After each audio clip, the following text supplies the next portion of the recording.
From Keene in the Shire, the Liberty Media capital of the world, this is Daryl W. Perry, host of FPP Radio News for Sunday, June 11th, 2017. Silver is trading at $17.24 per ounce. Gold is valued at $1,267 per ounce. Bitcoin is trading at 1.7 cents, and the average price of Bitcoin is $2,871.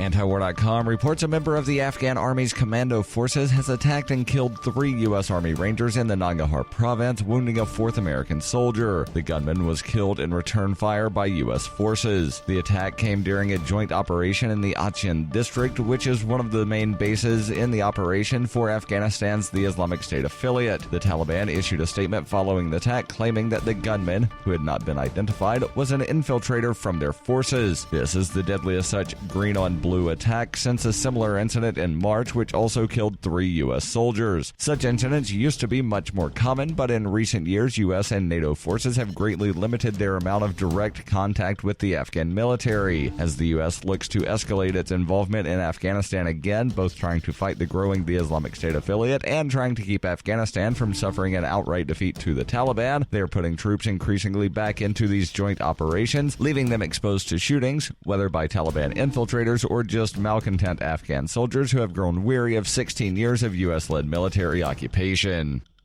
For nearly 40 years, Roberts & Roberts Brokerage has been a trusted source for buying and selling precious metals like gold and silver. They also take Bitcoin for precious metal purchases and have permanently removed the minimum purchase amount for all orders paid in the digital currency. Call Roberts & Roberts today for knowledgeable advice on buying and selling precious metals and a forward-thinking approach to new technologies. 800-874-9760 or visit online at rrbi.co.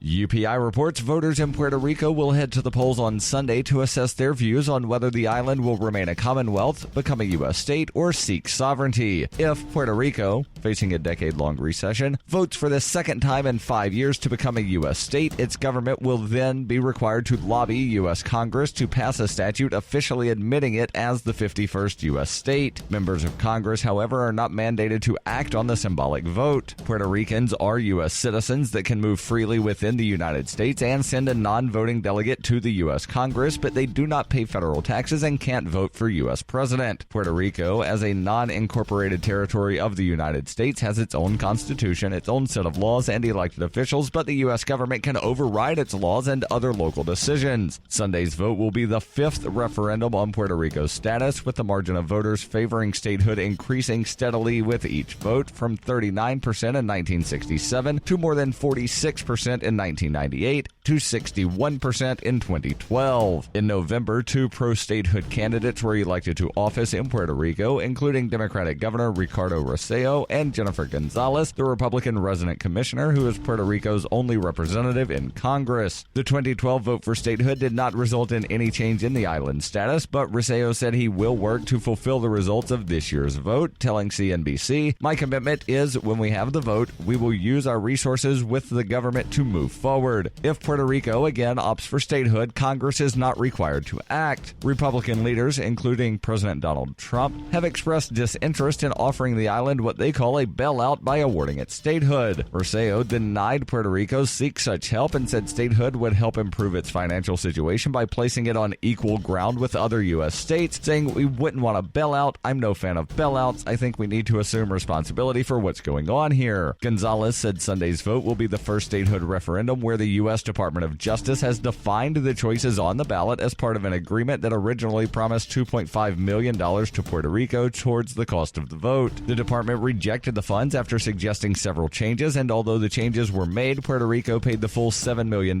cost of the vote on its own. Gonzalez says that this is not about the money, this is more than that, so keep the money, let us express ourselves, and that is what we're going to have on Sunday. You can support FPP Radio by shopping online. Whether you're looking for precious metals, bitcoins, or books, you'll find that and more at shop.fppradio.com. Every purchase you make from one of my affiliates at shop.fppradio.com helps fund FPP Radio. That's shop.fppradio.com. This has been FPP Radio News, online at fppradio.com.